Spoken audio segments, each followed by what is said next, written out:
Last night, I filmed a quick unboxing for TikTok, showing off the antique doll my aunt sent me out of the blue.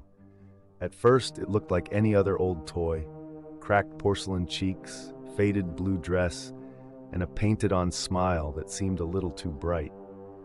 I thought it'd make for fun vintage content, but when I stitched the first clip to show her off, my followers pointed out something I missed. Her smile looked wider in every frame. I chalked it up to tricks of the light and filters. But this morning, I woke up with something gritty under my nails, tiny, sharp flecks of white dust.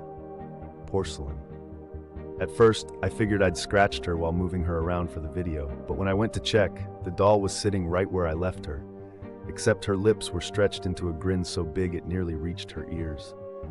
My phone buzzed with a dozen notifications. Someone had commented, "Did you see her move at 013? I rewatched the video, my heart thudding, and sure enough, her head twitched ever so slightly, eyes darting toward the camera. I wanted to convince myself it was editing, but I don't have those kinds of skills.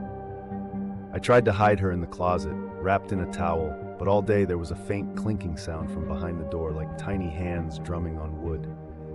Every hour, I'd catch a whiff of something powdery and bitter, and when I checked my hands, there was always a trace of that same white dust. My aunt hasn't replied to my texts, and her number goes straight to voicemail. I scrolled through her old messages and noticed she'd warned, "Don't let her see you sleep." I remembered laughing that off.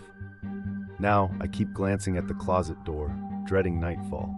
Tonight, I set up my phone to record as I slept, just in case. I barely slept at all, but when I checked the footage, I saw myself sitting up around 3 a.m., eyes wide open, porcelain dust streaming from my mouth as I grinned at the camera with a smile not entirely my own. The doll still sits in the closet, but every morning, her teeth look just a little more like mine.